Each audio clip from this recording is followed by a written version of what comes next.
everybody's just happy in there. And it's like, you lamb that you take away the sins of the world, have mercy on us.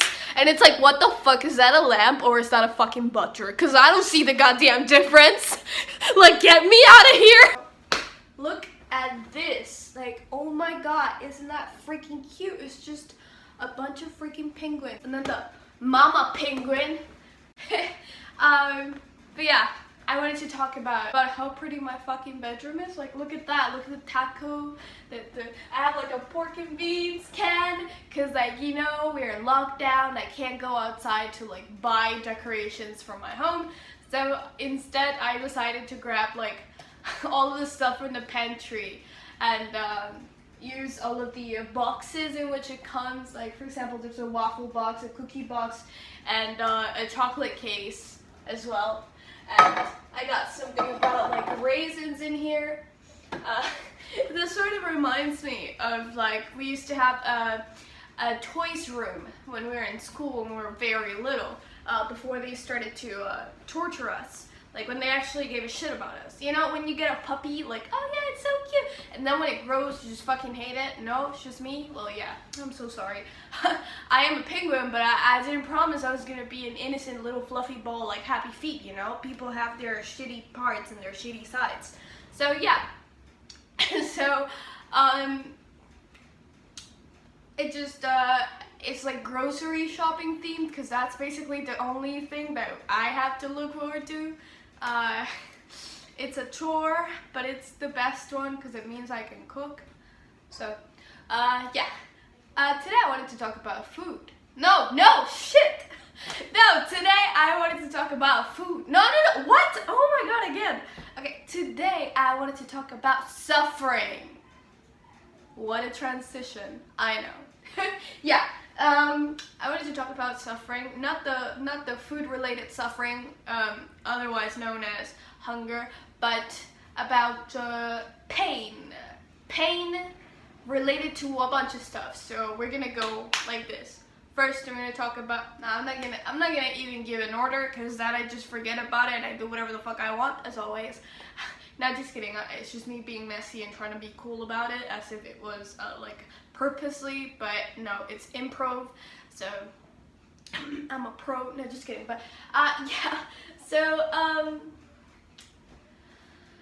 get your happy feet, you know, settle down, because this is gonna be a long one. No, just kidding. I can't make this a long video because my computer is not fucking downloading all of the other videos that I have to upload to YouTube, because they're like 1 hour long. So yeah, and I don't want to chop it down because everything I have to say is so freaking important, you know? Like, I believe I can make money out of this. Like, look at that Okay, I'll just start. Woo! Okay, so first of all, don't worry, this always happens. The car wheel is a little bit rusty, but it's not flat, okay? I got it. It's definitely not flat. But, okay, wait. Yeah, I'm gonna start with pain and art. So a lot of people have this, this notion that the best art comes from the deepest, darkest pits in which the artist can fall into. And I don't think that's the case, you know? I mean, I can see where that's coming from, you know? Because we all fucking suffer. That's why it makes the best art, because all of us can connect to it. There's this YouTuber, well, she's not a YouTuber, she's not active, but she makes YouTube videos in a while from time to time. And it's Annie Terasova. And she said that there's no bad or no good art. There's just art that connects with more people and art that doesn't connect with people. And I think that's such a great way to see it, you know? It's just true. Like, art is an expression, it's a communication. If we don't communicate properly, then people will not feel what we're trying to transmit, you know? It doesn't mean that the art is bad itself. It's like with abstract art that most people cannot comprehend, but maybe for someone else it makes a lot of sense because art is up to interpretation. So yeah, with all of the metaphors and symbolisms and etc., insert any figurative, I don't know, language, tool, or I don't know, literature thing that I might have learned this year in sim classes. Is it noticeable? But yeah, no, just kidding. My literature teacher was amazing, as all literature teachers are. I can generalize that, and you will not fucking deny it. Okay, literature teachers are the best. They're like an emotional support team, you know? And yeah, or maybe I've just watched too many coming-of-age movies, which is why like I really want to become a literature teacher too, so I can be that for someone. But yeah, so I don't agree. You know why? Because there's just not that many happy, genuinely happy people. It's like you feel, I mean, in my personal opinion, I feel so guilty, like scared even when I am happy. Like I don't want to say it out loud because then, I don't know, God or the universe will listen to me and they will be like, oh yeah, she's had enough fun, now let's fucking throw her off a cliff. And I go down, fall, you know, instead when I was here, or maybe I wasn't even there yet, but because I'm so freaking happy, like I'm just afraid to say, I am so happy today, this is a good day, because whenever something is up, it's meant to go down. So I just keep it on the low, you know, and it makes me not enjoy things as much. And I think that either you're happy but you're distracted, and then you cannot, and the other factor is that happy, healthy people don't have any reason to make art. This is actually not my input. This is from Pierre XO's video on how to deal with mental health as a deep thinker, artist, etc., etc. You should watch that video. He was saying how healthy people don't have any necessity to do that, which is true. But art can be more than escapism. It can be like sort of a marketing, you know, so sort of like a promotion. What if we promoted life? What if instead of writing about how much we want to die, we talked about how beautiful, fucking beautiful life is? Like, it's just that everything that is positive seems so corny, so cliche, and so, I don't know, even cringy. I don't like using that word, but I guess I understand. And then the darker stuff, the darker material that no one dares speak about but everyone feels, you know, it grabs more attention because of that. And it's executed with more passion because the feelings are hella intense. But I don't think it's like, I don't think that we need to suffer to be great artists, you know? It would be great and amazing if there were more artists out there which wrote poetry still and did not abandon their arts or their craft when they're happy. But I bet that they've been so sad that once they're happy, they just want to focus on that. Yeah, I also understand that. I kind of get if that's the case.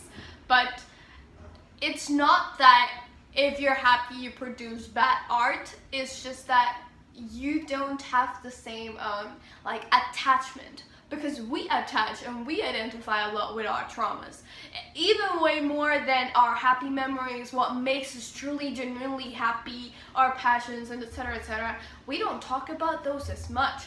It's like when we gush about things we love and rant about things we love, it's often seen as nerdy or like uninteresting or etc., weird and whatnot. So people just leave that aside and they go for the deep shit, you know? And if you're not being looked at as a freak for all of the life events that have happened, an unfortunate, how was that series called? Unfortunate series of events. If you're not looked at as a freak, you're probably going to be praised for the way in which you turn that into art. So the artist is an artist because he can turn anything into art. It's not just that he can turn the ugly into something beautiful. It's just that he turns something that is not art to art, and that is beautiful by its own. Like, it's not that positive equals beautiful and negative equals not beautiful, or yeah, because like the masterpieces are the ones that people can really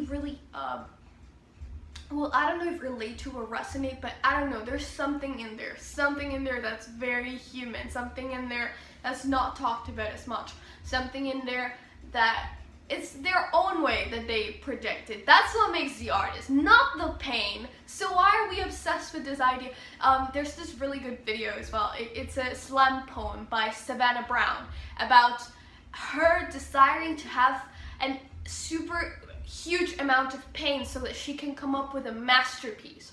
And sometimes it's like that, you know? Sometimes I secretly get happy about my misfortunes. I'm crying and I'm like, this is a great idea for a poem. It's like it's like I don't know, someone that wants to make money. They see a fucking opportunity for profit every single. But in the end, I just cry and I don't write any poem. And then I feel guilty because I feel like I wasted the best poems. But it's not like that. When we are happy, we need to transmit that too. We need to reinforce that too. We need to share that too. You know, it can't only be the miserable times. There's 1,000 fucking songs, poems, plays about tragedy, death, and so many awful things. So what about the goodness of life? What about hope, dreams? I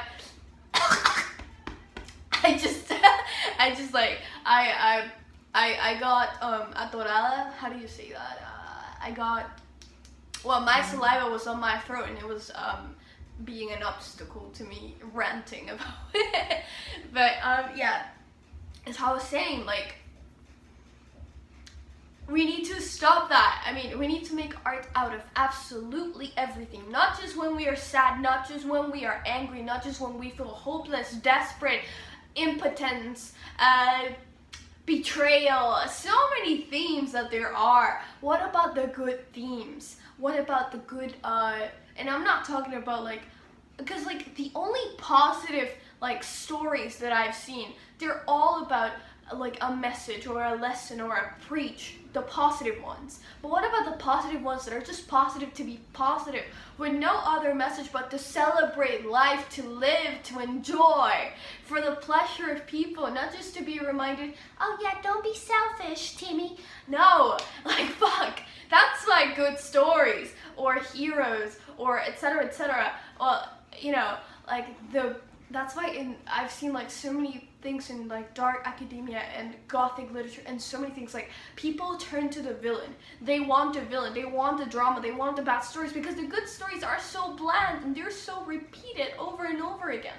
It's like we need to make art and way more creative with the good stuff. Like we can't just make a fucking bland good character or a good storyline with no conflict. Like what about when we overcome? We make so much art about our suffering process, but what about the celebrations of overcoming, of doing new things? We talk so much about the struggle, but not about our wins, about like, you know? Okay, I'm gonna go to the next topic. You can discuss anything you want. I promise I'm gonna read it. You can discuss everything you want down there, because if I keep talking, like as I said, my Mac is not going to download the video. I'm not going to be able to upload this ever because there's no other way I can upload this. Like I need to talk like this. I can't just shove it down and script it. No, this is just pam pam pam, you know. And so the other thing that I wanted to talk about was art and people, you know, and like empathy, and especially with like I don't know, not cancel culture, but it's sort of like envy and jealousy. People need evidence. I've talked about this before in the channel, like it's a competition of who's more fucked up, almost. It's like, I need to tell you, for example, the intangible pain. What about the intangible pain? The one that you can't see, the one that is not visual. Like, I have a condition and you cannot see it.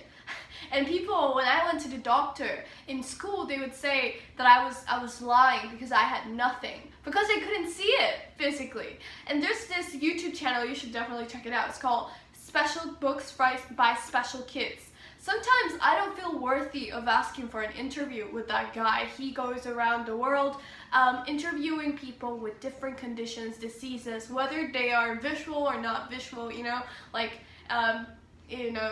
tangible pains or intangible ones. I guess what I'm trying to say with intangible is like, I don't know, perhaps emotional or something that you cannot touch. I mean, you can definitely feel, but it's not something that people can quickly like, oh, you have to go to the doctor right now, you're in a very bad state. Like, no, I can be like this and I could be dying on the inside of a rejection. So, and many other things, like I've had tumors and, I'm in a sleepover, people think, oh yeah, you're so annoying when you snore. And it's like, bro, I have a bunch of tissue in here. I can't fucking breathe properly, okay? Sorry.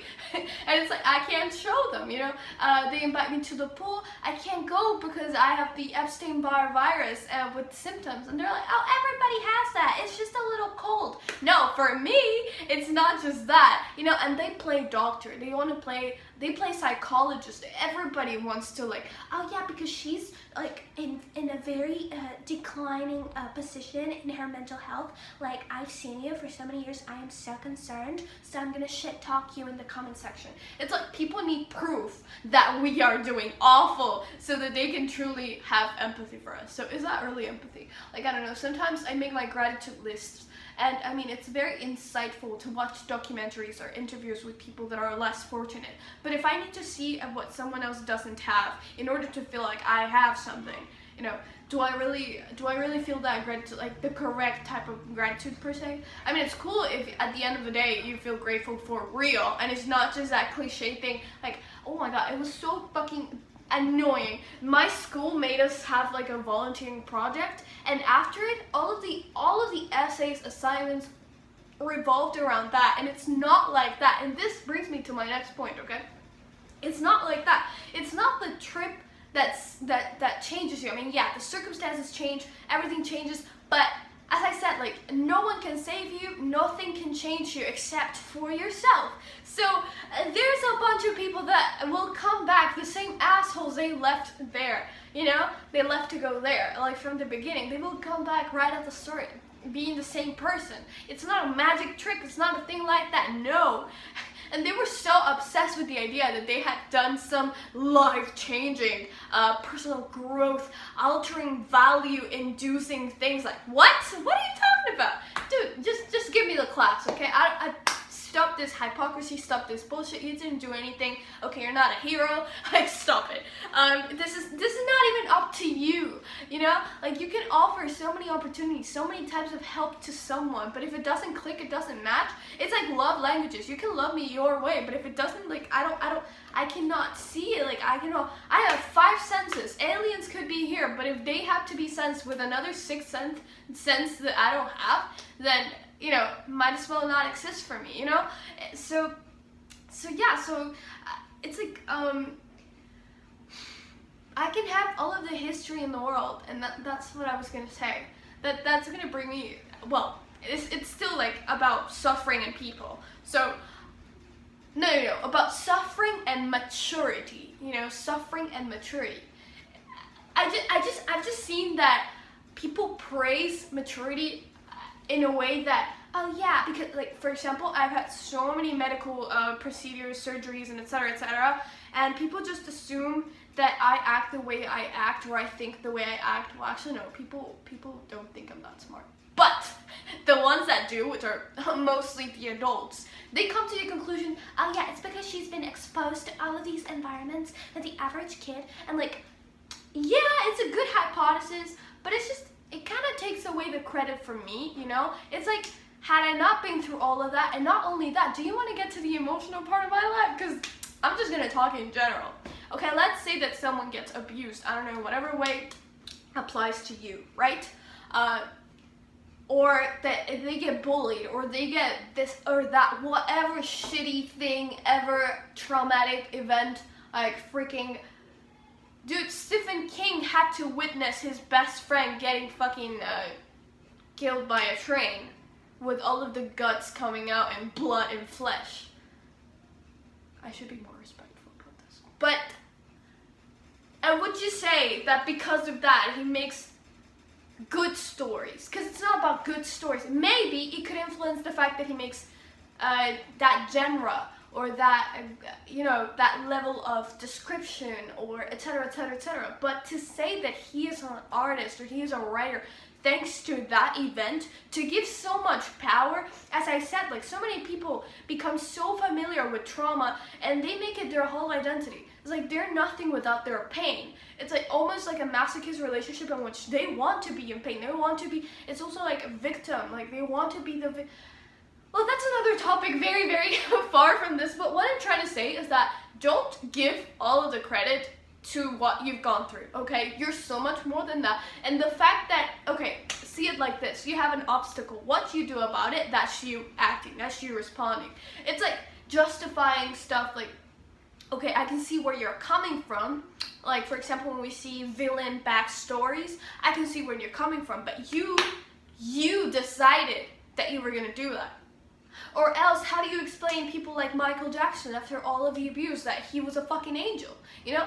And I'm not even a fan. I'm not saying that because I'm biased. Like, heck, I've only listened to one song. I mean, I only know about Michael Jackson because my crush from first grade was into Michael Jackson. I didn't know who he was. I just knew that my crush did the dun, dun, with the feet thing, like, you know, like that. That's all I know. But like, what I'm trying to say is that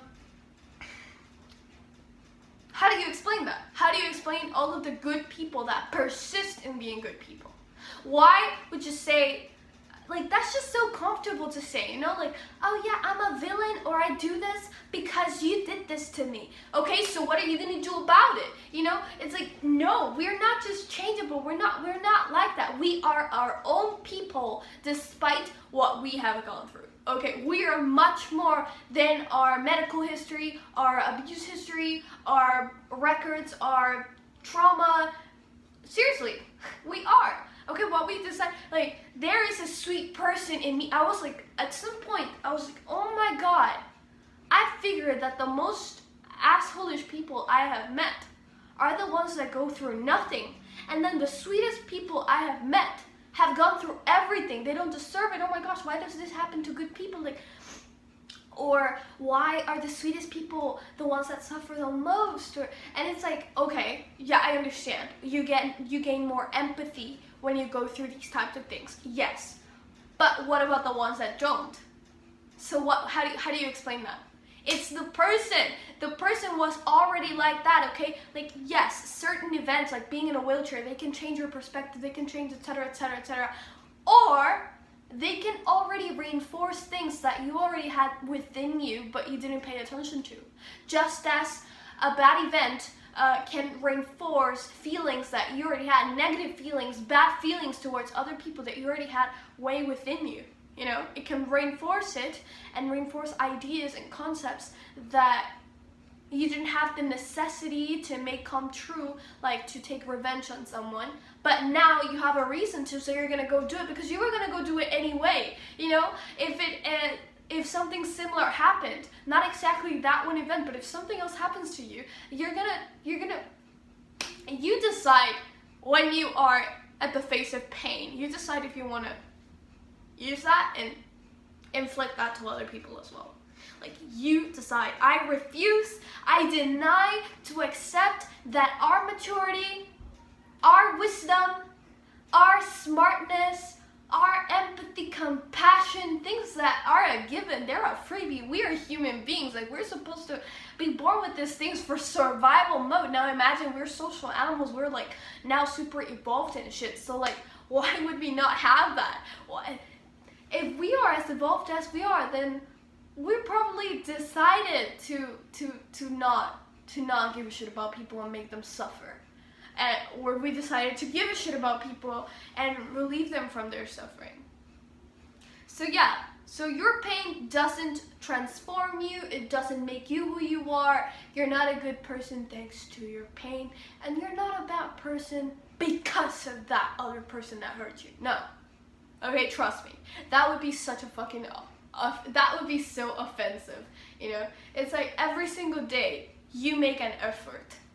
You know, if you're a bad person watching this, no, not bad person, but like if you do bad things based on something happened to you or someone did to you, you know, today you can make that decision Every single day you're making that decision. Like, I've already talked about this in like a video dedicated to like enemies and etc. Like villains, and all that kind of stuff. It's like, this isn't like that, okay? 20 years ago can still feel the same in year 20, but it was 20 years ago. You can decide to let it go. You know, during all these time, you had all these time to think, to reflect, to make up your mind, to meet people, to live new experiences, to reinvent yourself. Like, you decided to be that way. I'm not saying that you deserve your pain. I'm just saying that you're attached to it, you know? But they are two different things, you and pain. It's not pain and you like that. No. Okay? So props to you, goddammit. You're so fucking brave if you're still a good person after all that shitty stuff that happened to you. Or actually, no, there's no effort, because like you were gonna do it anyway. Oh my god, this is an even sadder conclusion. It's like, no matter what was gonna happen to you, you were already predisposed by your brain to be the way that you are. Nah, it's just the way that you decide every single day that you're not gonna give up on being a good person, or that you're gonna give up on being a bad person. Like that's as youest as you can get. So I talked about people and interactions and how pain really freaking it messes with our ability to feel for others, and like this can be at the line of toxic, and I've seen it a lot. Like, there was this Instagram post of somebody that was crying in the wedding, and the girl was like, if my man doesn't cry when I'm in the wedding, I don't want him. And there was a comment down there, and it was like, why does he have to cry? That's kind of toxic. And yeah, maybe the idea of wanting to see someone evidently suffering for you could come off that way, but I understand why. It is a clear response of something that is emotionally stimulating, you know? You don't expect to see someone being all calm and stuff, and I know that you can be all calm and stuff and still feel like a bunch of things inside you and be overwhelmed with so much happiness and joy and excitement for the wedding, and that not everyone is, you know, inside out, inside, you know? But you know, you need to consider why someone, or like when someone says that you don't care enough, that it seems like you don't care. I mean, you can't just say, well, I care. I'm sorry, honey, actions speak louder than words. It's not that you're gonna tell her every time that you're like blue and you're so sad and you can't live without her. No, it's just that, you know, it's in the little actions. It's like you miss someone, the way you look at them, the way you gaze at them, like the way your eyes tear up, the way it's just like the physical symptoms. It's like showing something. Because like just saying, I think that for this thing, because on the other thing that I was talking about interactions, I was talking about interactions with strangers. And like, even then, I'm not blaming anyone. It makes sense. It makes sense. You need like proof that someone is suffering to see that, oh yeah, we're on the same page. But I mean, we make so much assumptions about people. Can't we make like good assumptions on their favor, you know?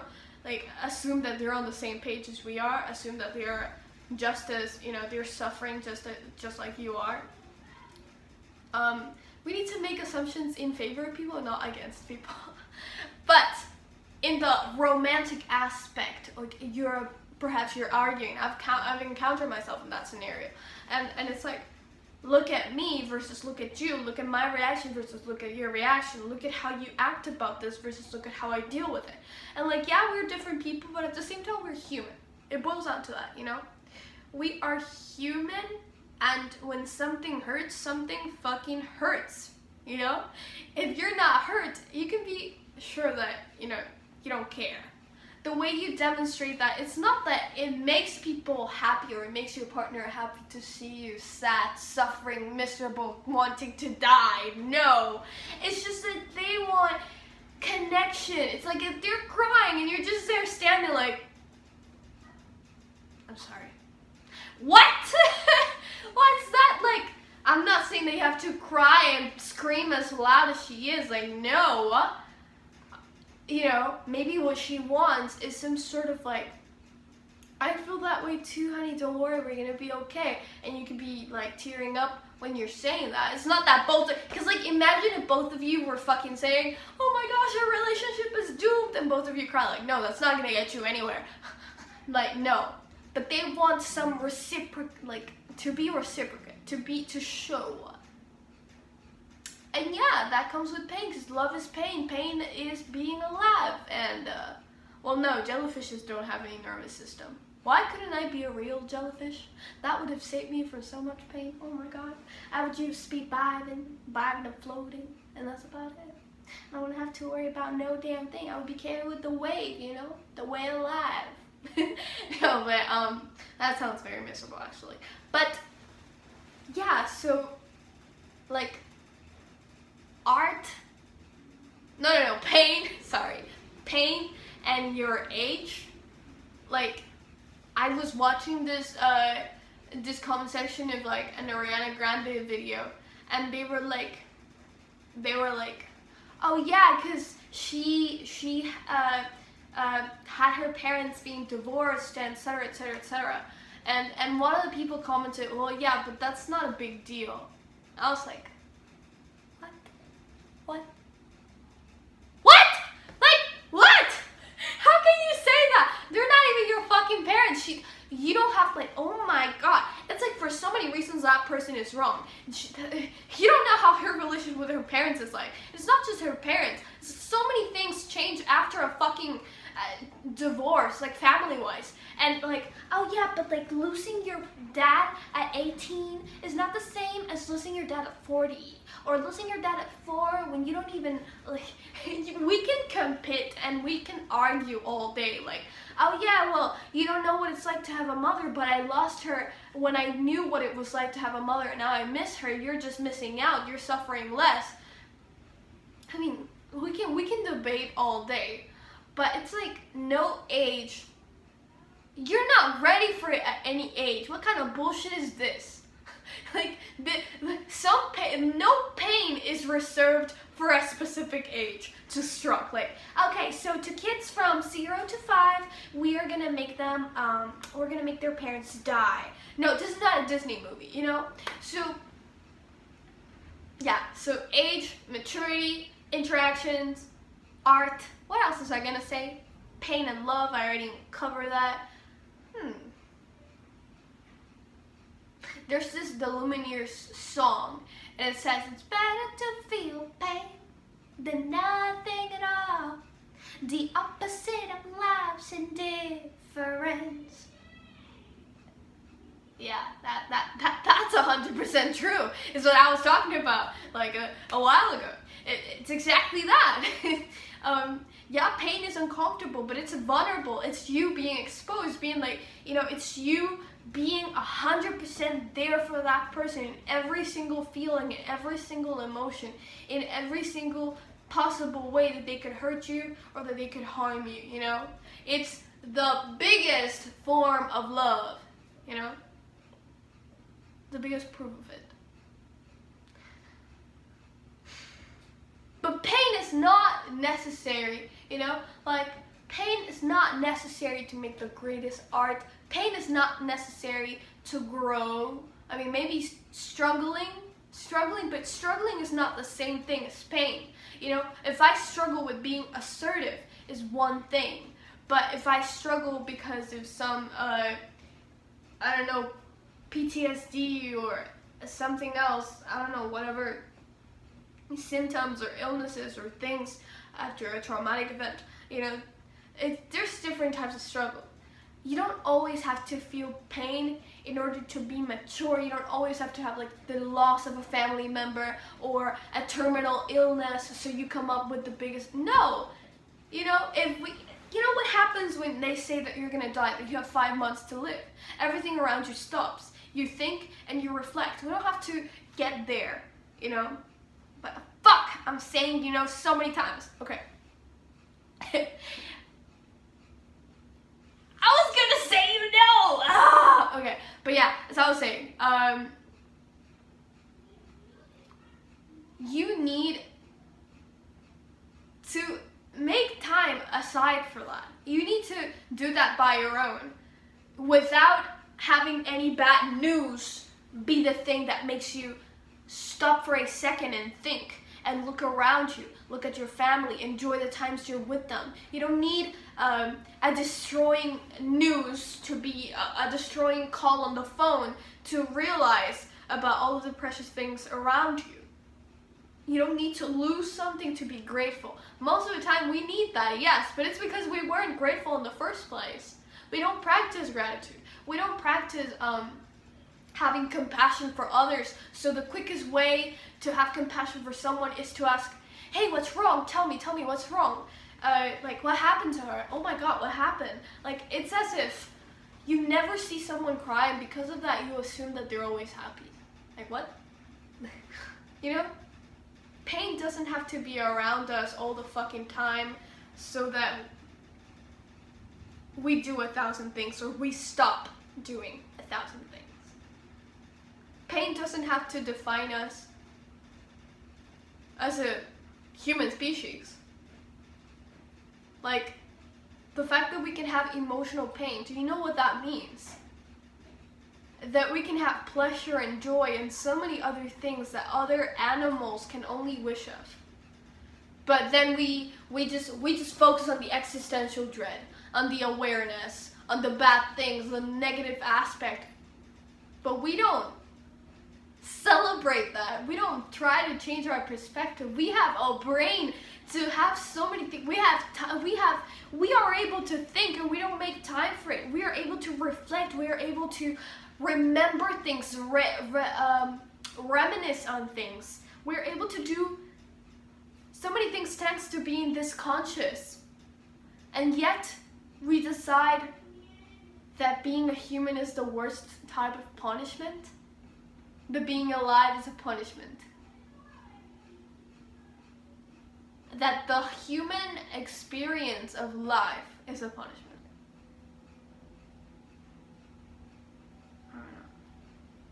And like ultimately we need pain, because otherwise it would be like that movie Divergent. There's like five types of people, and there was one of them in which everyone was fucking happy because they were like drugged all the time, and they were like, you know, in the hospital when they sedate you. That's not even living. That's like jellyfishes. So yeah, don't be a jellyfish, okay? And don't desire to be a jellyfish. Just be happy you got a nervous system. Be happy you got a brain, okay? You know. Make art when you don't feel like making art. And eventually, if you train yourself enough, you'll want to make art when you're happy. And it's gonna be just as dedicated, just as devoted, just as fluent as it is when you're talking about something terrible that happened to you. And you're gonna share that with other people. And you know, happiness is the one thing that we don't need to relate to. Like, if I read a happy thing, it is contagious. But if I read about someone else's pain, I need it to relate to me somehow. You know, so that it clicks with me. We don't need to connect to happiness because we can't, because we are not happy most of the time. But laughter is contagious even when we're crying. And so is indifference. Like when you yawn, I yawn, and we both don't give a shit and we just fall asleep even though we were talking in a conversation. So choose which one you're gonna spread. Ooh, that reminds me of a chocolate hazelnut spread. That sounds very fucking yummy. Well, I hope you enjoyed. Bye. One thing I hate, like about like religion and etc. etc. This is a bonus actually. It's like I hear the songs and it's damn creepy. It's like, oh Cordero que quitas. Okay, oh lamb that you take away the sin of the world. Okay, I've just translated the Spanish song to the English song, but it's like, what? A fucking lamb comes here and he takes away all of our, what? What? It's like something so based around shame and guilt and existential dread, like we don't deserve anything. The primary, like the premise is that we don't deserve any of the love we have. We don't deserve Jesus. We don't deserve God. Like, it's all like we don't deserve the earth. We don't fucking deserve to exist or be alive. I mean, I didn't ask for that either. But it's like, what? Like, it's just so freaking creepy. It's like we owe it to someone else. Have you read Animal Farm from George Orwell? It's just as fucking disturbing, okay? It's like, I just realized it. I was in church, I was singing, and I was thinking like, oh my gosh, lamb is so fucking yummy. Oh my gosh, how do you call that cookie that they give you? Yeah, the body and the flesh and blood of Jesus Christ is so yummy. I can't wait for the Eucharist.